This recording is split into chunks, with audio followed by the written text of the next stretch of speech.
Well, good morning, everyone.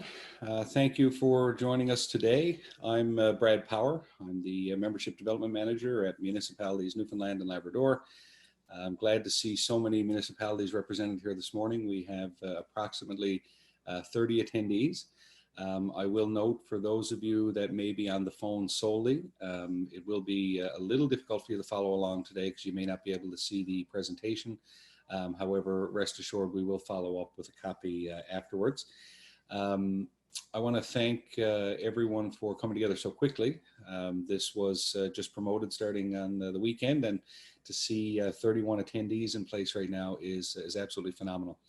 I want to start off by just introducing our two presenters that you'll be hearing from this morning, and then just a couple of reminders. Actually, I'll probably start the reminders first. So this webinar should take about 30 minutes, may run a little bit longer than that. Feel free to come and go as you please. Use the chat function in the Zoom app or the Q&A function that's on your screen if you have any questions or comments. I will monitor those through the presentation, and we'll do a Q&A toward the end. You can arrange how you see your screen on your own individual computer. What I would suggest is that there's icons on the top right-hand corner of your screen and on the bottom.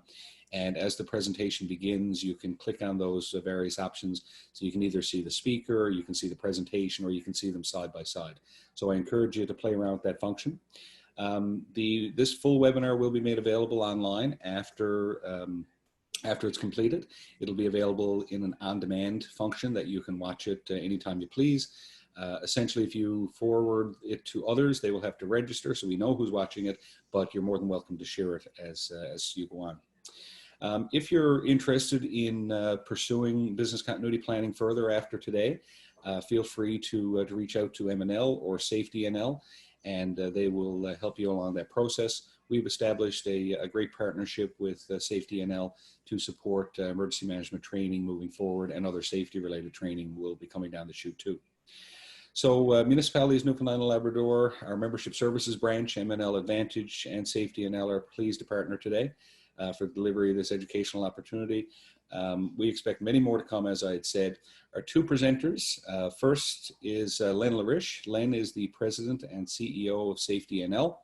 I'm just going to read a short bio, but he'll certainly expand on that when he speaks. Since 1974, Len has been devoted to public safety, first with the Canadian Red Cross, followed by 35 years of service with the Government of Canada.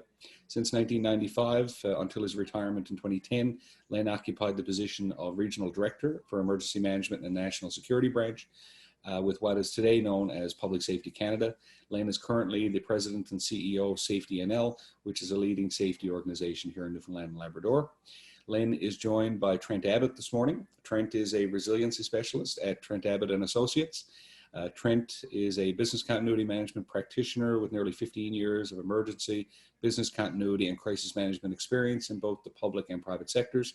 Trent recently established an organizational resiliency consultancy firm based in Ottawa, but Trent is originally from Bonavista, Newfoundland. So I'm going to hand things over to Len Larish to say a couple of words, and then we'll get underway. Thank you, Brad, and good morning, everyone. I want to thank everyone for joining the webinar today. And before I hand off to Trent, I just want to thank MNL for their commitment to our province by bringing everyone together during this crisis. I participated in most of the sessions that occurred over the past couple of weeks with all the municipalities. And I think what I've seen from this is a group of people coming together to help overcome this crisis. For almost 30 years now, I've been involved in emergency management, and usually we address it through the 4 pillars of response, recovery, preparedness, and mitigation. I have participated in too many events to mention, except to say that it takes teamwork to overcome the huge hurdles that we are confronted with, especially with COVID-19. I have participated in most of the sessions that Craig and Brad hosted, and I think now, excuse me, as we work through the response and recovery phase of this crisis, And what I hope for after today, what I was hoping that we can achieve today is to bring us to a segue towards, I guess, the preparedness and mitigation phase. You'll hear people talking about, I guess, wave 2 and wave 3. So we do need to focus on, I guess, the preparedness and mitigation for this. I asked Trent to join the team today. Based on his previous experience, he did work with us, with me during my career with public safety. And his focus was on the continuity area of work and developed expertise, which we can apply to the lessons learned as we go forward. And that's a critical piece of what we're involved in now, to look at the lessons learned and put those into best practices once we work our way through this event. My involvement in the past were certainly some major critical events. One in particular, the Katrina disaster. You know, when we think about a crisis and how we respond to it, they're not entirely different. It takes a lot of work to work through it. This particular case with the COVID-19, the situation is a little different because we can't see an end to it at this stage of the game. Whereas in a lot of others, we're looking at repairing and restoring infrastructure and so on. But still, it takes a lot of effort, and I believe the effort we're putting into this will come out very positive in the end, and with the lessons learned, be more prepared to deal with these events. I think Newfoundland is in an excellent position. It's unfortunate that we didn't jump on this earlier, and that's no one's fault. I think we're all in the same boat when it comes to responding to this. If we had, then we may have been able to nip this in the bud earlier, but I think we learn from that and we go forward. And at this point in time, I think you are the front line when it comes to the eyes and ears. And I think MNL and the rest of us look to you to help us with a successful recovery. So without further ado, I'll hand off to you, Trent, to start your presentation. Okay, Lynn, thank you very much. Appreciate that. Okay, we'll just get the presentation here. Thank you, everyone. As Lynn mentioned, I just want to pass on, first of all, a big thank you to the excellent work that you guys are doing. This is not an easy time for you and your residents, and there's a lot of unknowns, but I think, as things evolve, and hopefully what we pass on with you today from a business continuity perspective can help address some of those and be prepared and continue with response recovery that's going to be happening. And just for Lynn mentioned about just a little bit of a background on that. I work with federal government. I'm just on leave right now, but I also lived in New Zealand for 3 years. So it used to remind me, to be quite honest with you, living back home in Newfoundland, where we had an island experience, but also we had a lot of areas of natural disasters. Obviously, we don't have so many earthquakes back home, but back when I was in New Zealand working for a bank, that was my challenge all the time. So I'm very happy to share some of those experiences today with you in the sense of how you as municipalities can be able to continue your business, those essential services that you are responsible for, and that residents depend on you each day. So what I'll do, and I think we mentioned this series, that we'll take some questions towards the end of the presentation. So really the objectives of today is to provide an eye-level overview of business continuity. I'll talk to you about some of the principles, but more specifically, what are some of the key things that you, as your municipality leadership and employees, should be looking at right now to be doing. Highlight how to maintain your essential and critical functions and services during our crisis, that is COVID-19 we're facing all around the world. discuss how important COVID municipal communications as well can help ensure the continuity of your essential services and public health and safety within your community. So, next one.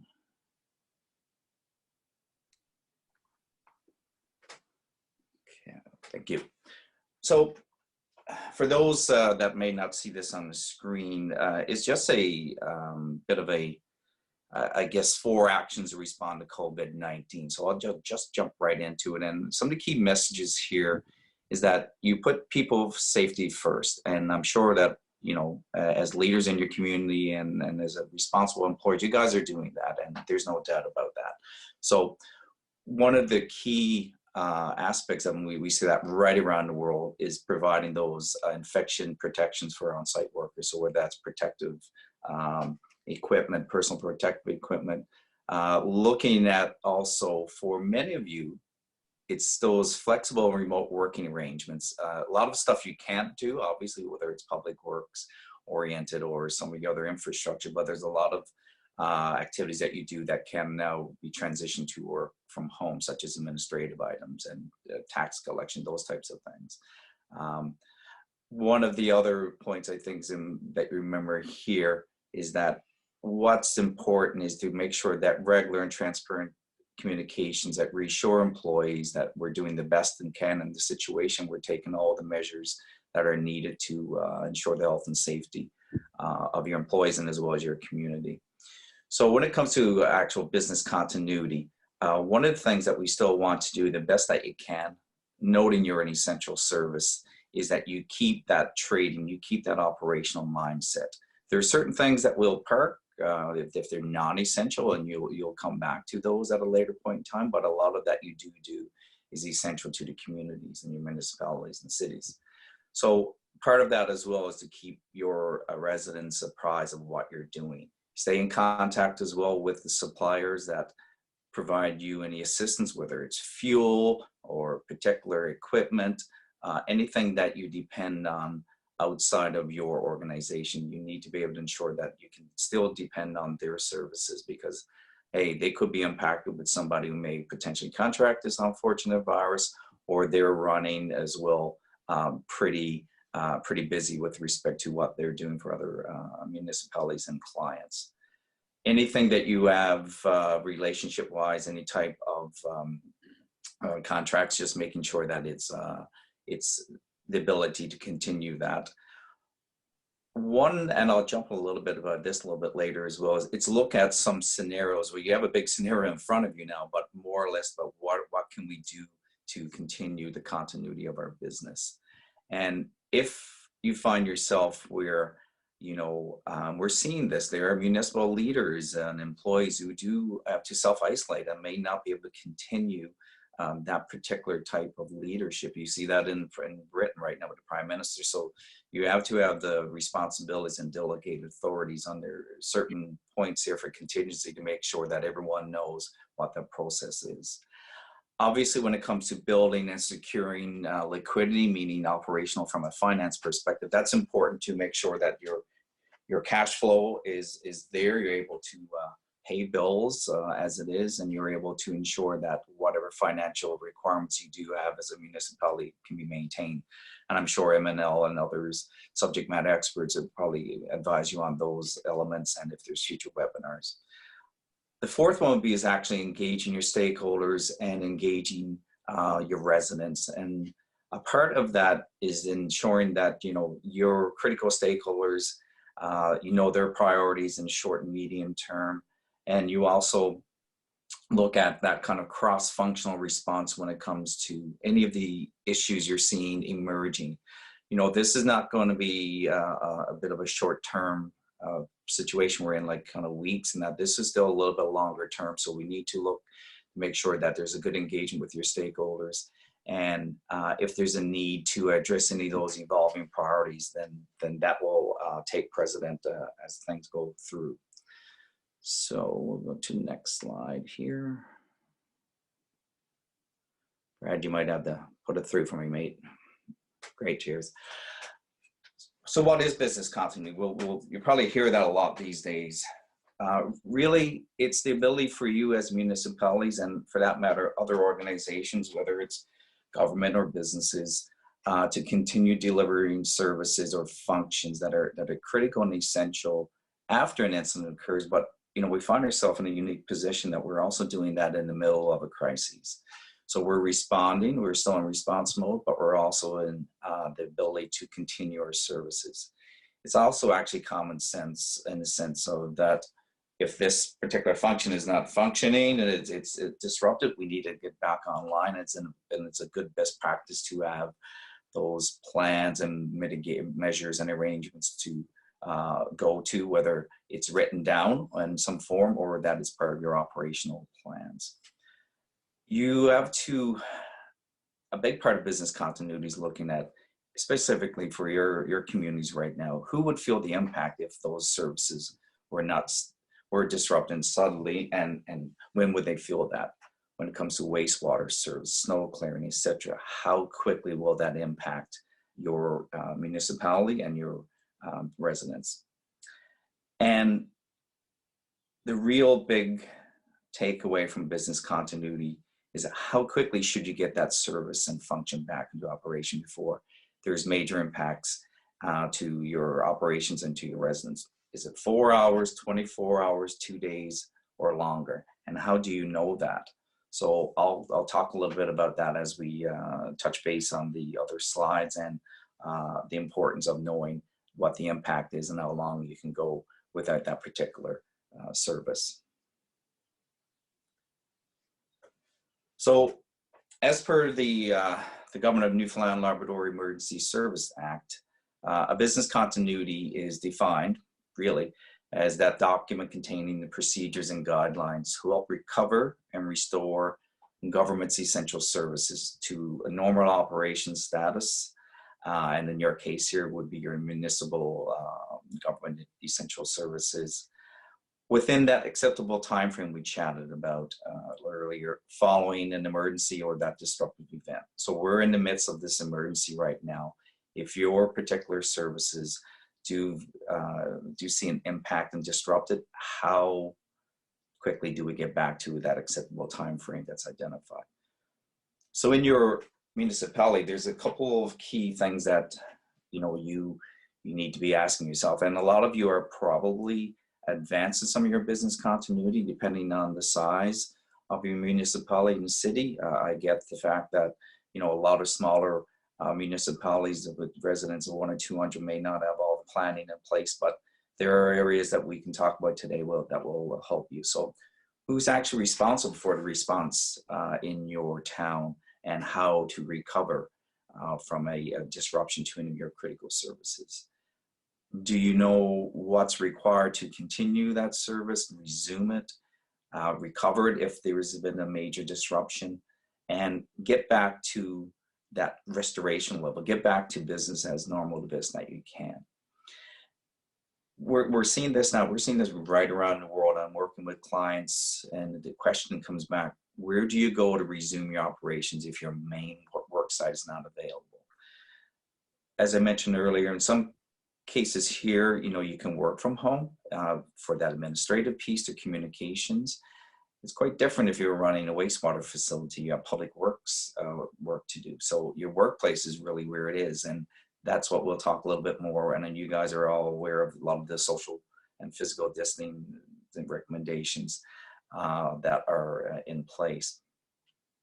And how do you manage the response and recovery from a disruption in your community? We'll talk about that. It gets back to having some of these plans and arrangements in place and ensuring that you're aware of it, because in a lot of cases, it's okay to know it in your mind and be able to share with your coworkers. But what if all of you are not available and somebody's coming in and picking up the role that you have? A lot of times, having that on paper, video, in some cases, it's going to benefit you in the long run, so that you are able to not have gaps in how quickly you can recover your services. So we'll talk this a little bit later. You're the leaders responsible for the operations of your town and city. I mean, you guys all know that. And a part that's important for the residents is looking after the well-being, and to maintain the continuity of your operations. So Len alluded to it earlier about emergency management planning, and so did Brad, and that's a part of a priority for both these organizations to work with you. So if you do have a municipal emergency plan, this is the time to activate it and to utilize that. You liaise with your provincial government, or as we mentioned a little earlier, municipal Newfoundland, Labrador, determine which essential services must continue to operate in your community. I think you all have probably a diverse, you have very similar services. Some of you may not have that bigger municipalities now. So what are those essential services that must continue? Important here, and Len touched on that as well, is having a response structure to complete and manage business continuity activities. And within the purview of emergency management, that direct linkage with business continuity exists. So you may have an incident emergency response team already, or committees.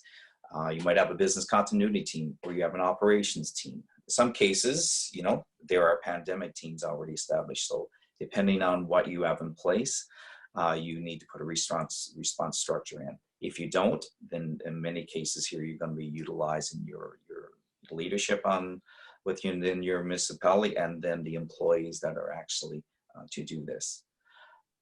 Validating your municipality's essential service and critical functions. If you do have business continuity plans in place already, you're probably fully aware of that. If you don't, this is the time that you're actually taking stock of what those essential service and critical functions are. And as we mentioned earlier, determine how long your essential services and functions can be disrupted before it really causes that severe impacts on your operations. Okay. So with respect to your response to COVID-19, I think some key takeaways right now, if you don't have these in place, is definitely identifying the backup resources for your essential roles. You know, this virus creeps up quickly, and before you know it, in many cases, it takes over a person. And if they're self-isolated or sick, they're not going to be doing their work, especially if it's something that's more physical based. There's no way they can. So having conducted some cross-training to perform those duties is definitely a good best practice. Share any procedures, information, or even make a video, like I said earlier, to share when needed. It's interesting what you can take on your phone these days and to be able to share that within your teams. From Snowmageddon, I think there's a lot of lessons learned about the neighboring municipalities when it comes to partnering on approaches for emergency management. That includes business continuity. So if there is some way that you can actually connect with your neighboring town and municipality, I would look at that as considerations about how to continue critical services. Earlier talked about those contractors, vendors, third-party supply providers, whatever term you would like to put on. It could be traffic light maintenance, fuel delivery, IT support. Then we got to make sure that, you know, those are still able to provide you with those services, because they are your supply chain. And there's a risk of these individuals and their teams also being impacted by COVID-19. You're at a point in time where you need to really consider, what are those critical products that I need to continue the services you provide? And we mentioned a couple of those. And they can be in short supply. We are definitely seeing, obviously, protective personal equipment and certain chemicals that are used for various wastewater and other facilities. If you have non-essential resources, this is the opportunity to actually consider reassigning them to more essential roles, if that's possible. Those are conversations you also need to have with the respective labor unions to talk about that, especially if there's collective bargaining issues in sense of areas where that might be sensitive. So, but as I mentioned, you can work within and look at the health and safety of your employees and your workforce as well, because that's important. Your employees are your essential assets, without, you know, determined to be non-physical by no means, but these are the people, and especially yourself as well, that keep things functioning. That's the key role they have. So if you don't have a business continuity plan, what are some of the key things that you can make progress here to help you in this situation? I would recommend that you access any of the business continuity planning tools from Fire Emergency Services if they're available, or MNL. I know that there's you know, some forward-looking pieces there. So if you do have time, even if you run a half a day's planning session, could be a couple hours, depending on the size of your municipality, and get the right people in the room and look at what the key risks are to your essential services right now. What are we facing? And do a little bit of scenario kind of discussion to work through how an incident would impact your operations and resources. What if we lost, say, 3 of our guys out of public works? Or what if we lost, you know, our administration personnel from various parts of your municipality? What would that mean? I mean, is it what they're doing actually that essential? Can we delay it? If you can, even roughly for that small time, put some strategies in to respond to and recover from an incident. What are we actually going to do if we did lose our people, or if we did lose a truck? You know, that regular things can happen right now. I think that's what we need to keep in perspective here, that you know, while it might be one particular emergency happening here, we can still have other issues that will impact our operations. And if you do develop some of these interim business continuity strategies and plans, you need to give those to your key resources, give these to your people, give these to anyone that has a bit of a coordination role. And as you go, and if you can, you update these particular strategies and plans. Okay.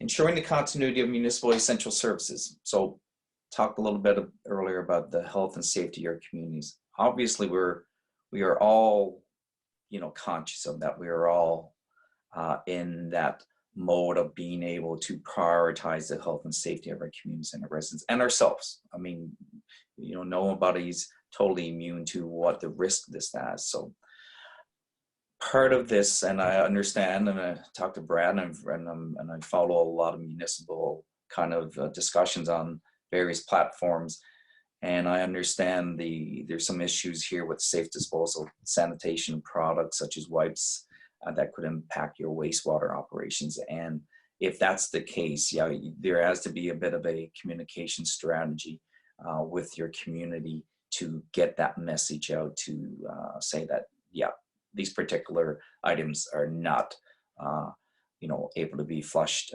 effectively and could impact our critical infrastructure, which gets back to your wastewater operations. I know a lot of you are doing some really good partnership with the province and utilize whatever information is coming from the chief medical officer to get those messages out with internally and within your community about the social and physical distancing, because your essential resources, your employees are at risk just as much as everyone else, as I mentioned earlier. So, you know, whether that's getting emails out to your town, there's Facebook pages. Not everyone is on the internet, especially a lot of our senior citizens, or in areas where, you know, the internet can be really, really spotty. I've seen people do posters. I've seen people do drop-offs, you know, just at, you know, outside people's homes. It's getting that message out. Coordinate your response efforts with your provincial and federal government and your fellow municipalities, as we referenced earlier. And, you know, you're even in Ottawa, I know what it's like back home. Flood season is coming. Spring thaw, day-to-day operations, all these things are beyond COVID-19 in terms of what we're responding to right now. So there has to be that approach of prepared for what we're in the midst of doing and respond, and recover, but also there are other risks that you may have in your communities coming in the next short period of time.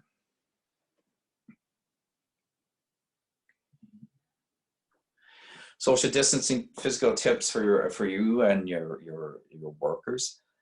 We all know, and we've heard so much about good hygiene and regular hand washing.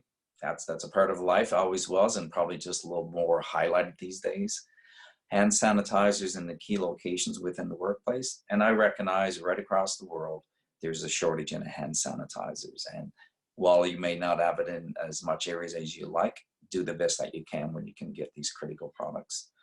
Cleaning of water-used equipment in public workplaces is definitely something that you might want to consider, especially when you get into, you're looking at the fleet trucks and cars that you actually use, which can also be used by multiple employees. Work from home, it's the new way to continue business in many cases if you can.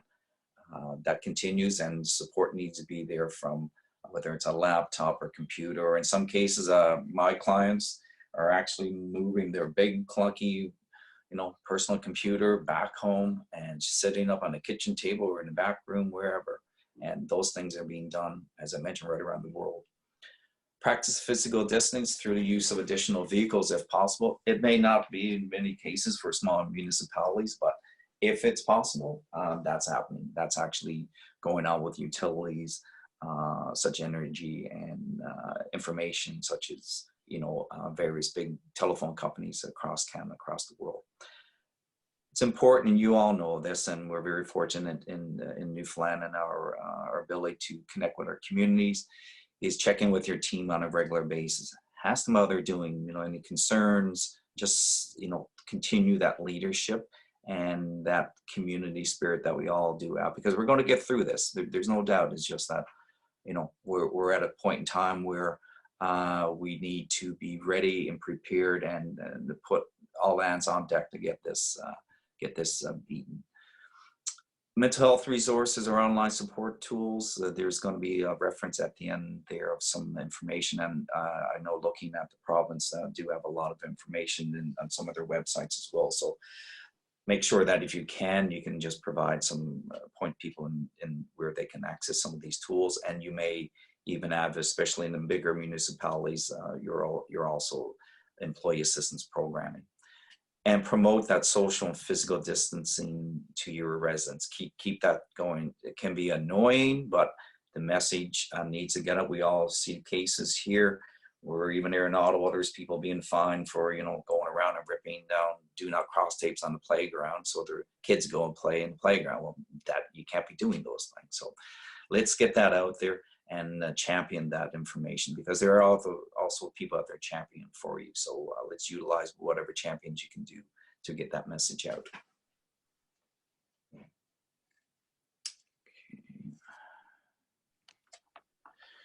Well, so I think there's a couple key takeaways that you want to have here today, and a couple of these come from a crisis management expert that I follow out of San Francisco, and she basically says, every day, you need to reevaluate what's essential to maintain in your community and in your city, because things will change. We're experiencing a point in time where, for example, in Newfoundland, there were a very small number of cases, and then all of a sudden, it spiked. So each town and city needs to really evaluate what's important and essential to maintain. Pace yourself. We don't know how long this is going to last for. It could be weeks or months. I think, if you were to listen to all the medical and the guidance that we're getting now from the federal and provincial, this is not in 2 weeks' time we're all getting back to normal. This will be a transitional period back to a new normal, kind of. But again, we're going to take the guidance and advice of our medical experts along with the key decision makers, and which includes you, and getting that guidance from your province, Newfoundland, Labrador, and as well as the federal government. I would recommend that you continue to monitor the fatigue and wellness of your staff as well as yours. The adrenaline rushes, but there's a peak as well, and it comes down. So we need to maintain that we're well, that we're rested, we do the best that we can, because when we're at that point, we can also put yourself not just at risk of COVID as a whole, but other colds, and just get run down. We can only do so much. One of the things that we're seeing, obviously, is challenges with the personal protective equipment. I know that government doing the best they can to provide supply to organizations and to assist you guys as well. So continue to share the needs of your town and your cities with the appropriate authority so that you can hopefully get that within a timely manner. What a lot of companies are doing and organizations, especially where there's potential bandwidth issues and utilizing the internet for work, is implementing new shift arrangements if you can. So if you're in a position where you have a really big demand on your IT system, there's an arrangement, maybe you can speak with your employees to work different hours. That happens too when you do have 2 or 3 kids running around, you can't get any work done. We're seeing that. So, hey, you might be able to work a couple hours in the morning, then come back, for 4 or 5 hours after dinner. A little bit different maybe for some of the more physical based operations, but that shift arrangements is not new when it comes to public works and other types of 24/7 service you actually provide. In the workplace, I think that it's a heightened attention to have really regular surface cleaning routine, especially where you have multiple workers that are using those sites. So whether if it's a lunchroom or just your workplace that you find a lot of people being there, get that regular cleaning routine. And there's third-party contractors, or that's also extra work that you can do yourself. So one of the things that's happening right now, and it might not be in some small towns back home, it might not be a total requirement, but it's something to consider, because these things evolve and there becomes a bit more of even a stronger movement on your stronger limitations on your movement. A lot of governments are issuing just on a file, on a Word document, that so and so is an essential employee of the city of St. John's, or Gander or Clarenville, and is able to free flow working within this area due to the services that he or she is responsible for. A lot of us, we know our people are authorities, but it's quite different if you all of a sudden saw, and I don't say, I don't know if this is going to happen, but if you saw a broader presence of military or other types of enforcement, those documentations would be good to have, and that would be signed in your cases here by the mayor or whoever respective authority would be. So next slide that we'll get up here is some key resources that I mentioned a little bit earlier. Public Safety just released a national document on essential services, which were consulted with municipalities and provinces and territories. So that's just guidance, it's not binding. I've got one here about some tools that are available from the Business Continuity Institute. Obviously, Municipalities, Newfoundland and Labrador, which are doing a great job, and very happy to be able to work with these guys here to talk about this today. SafetyNL as well, with Len and his team doing some great work. Federation Canadian Municipalities, and as well some of the mental health resources that I touched on later that the provincial government does have. And I'm sure for those people, if you're on LinkedIn or if you go to some other particular platforms, there's a whole host of resources that you can do. So that's my presentation here. Guys, keep up the good job. This is the thing that most would say is, if you don't have a business continuity plan, is just even have that discussions amongst yourself, like what is essential, what do we really need to do, and if it gets disrupted, when do we need to get this back up and running? Write it down now the best you can, and we can formalize a little bit later, but that's going to help you, especially in the event where you have multiple incidents going on. And we will get through this. I mean, things will be different, but that's life. And I wish you well on your continued, approach to this. You got some really good people working there, and the resilient Newfoundlander for sure. But I mean, the reality is that we all have to be resilient and communicate well right now to get through this. So thank you very much. Thank you very much, Trent. Len, any concluding comments before we go into a Q&A session? Yes, if I may.